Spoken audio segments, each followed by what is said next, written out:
was reflecting on this question, and I think for me, it was not just one person, it was not just one individual, it was a community of individuals.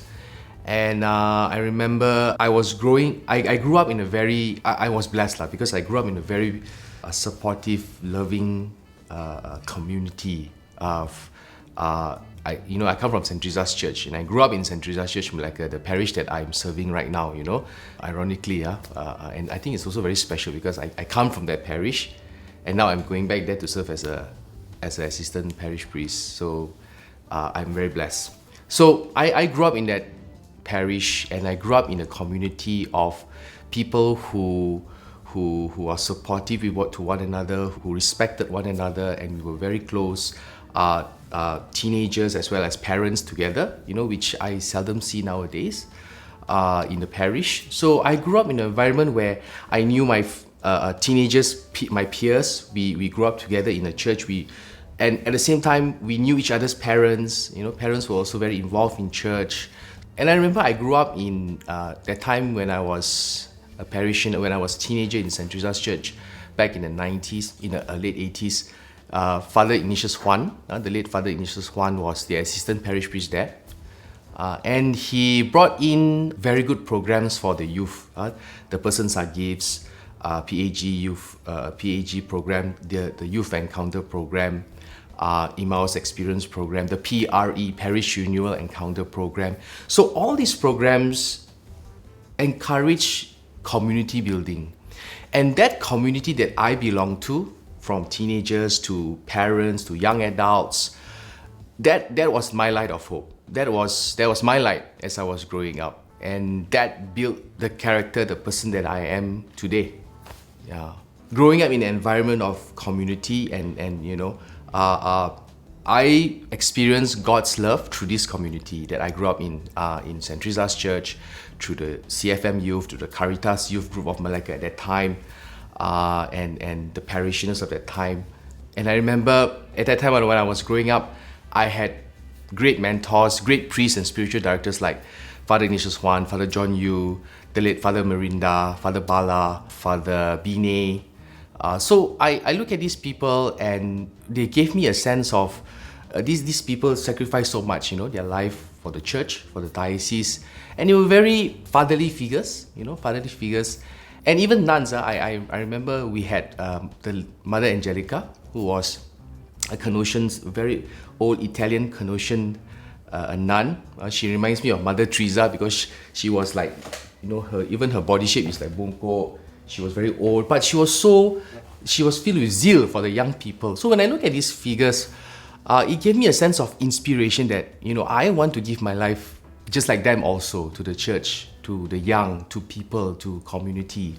And these great figures that I grew up with inspired me in a way to the call to the priesthood, and also the community, because I experienced God's love from the community. And once you experience God's love, you just want to give back.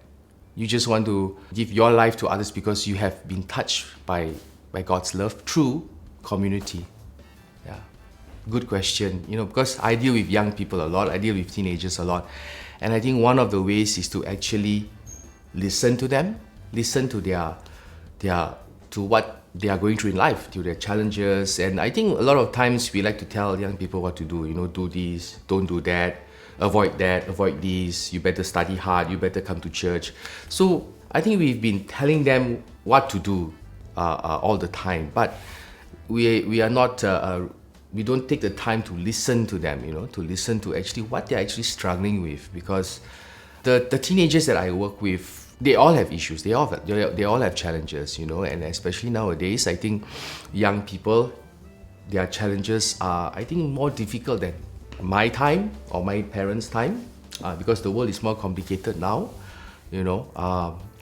So listening to them, and their challenges and their struggles in life, and then we don't have to have solutions for them all the time or give answers to them, but accompany them, accompaniment, telling them that, look, I'm here for you as a friend, someone that you can rely on.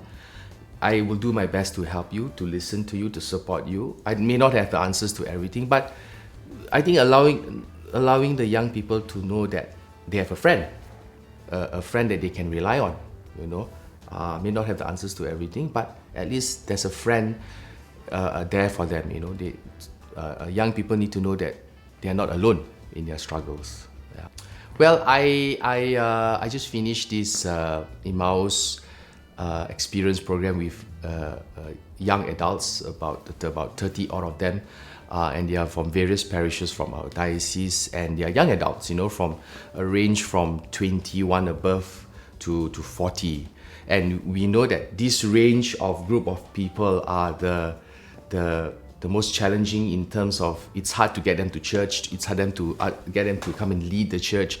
We either have the youngest, the children, we only have the children, they are in church because they have to go to Sunday school, or we have very old people, retirees and all that. But the middle age, the young adults, which are supposed to be the most important age group, are not there. But running this program gave me a sense of hope, a light of hope, because this program allows young adults to come and to really encounter God's love in a very tangible way through community, through the importance of community, like I mentioned when I was growing up with the right community, and allowing them to know that, hey, I can be vulnerable, I can be myself, but at the same time, I'm accountable to my community, to God, and it's a very healthy relationship, and it's very inspiring, and it's also a process of healing. A lot of healing taken place during the program. We do sessions like affirmation. There's a lot of affirmation going on because nowadays we live in a culture where it's a very ketuk culture. Everything scolding culture lah, ketuk first lah.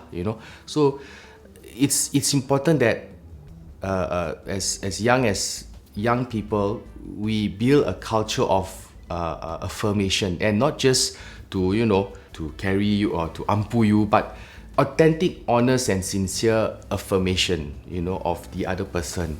And I think we don't do that enough. So this program, which consists of all these things that I've mentioned, I remember at the end of the 4-day program, I remember these young adults, they just didn't want to go home. They forged new friendships, new communities, and there's a sense of rebirth of their relationship with God, with Christ, So that program, that experience for me was a light of hope that our diocese, we have young adults in this diocese that are in love with God, in love with the church, and they're not alone. There's a community behind them. I just want to wish all of my dear friends, my dear fellow Christians, Catholics of the Diocese of Malacca Johor, happy, blessed Golden Jubilee, 50th anniversary, and many more blessings to come to this diocese. God bless you.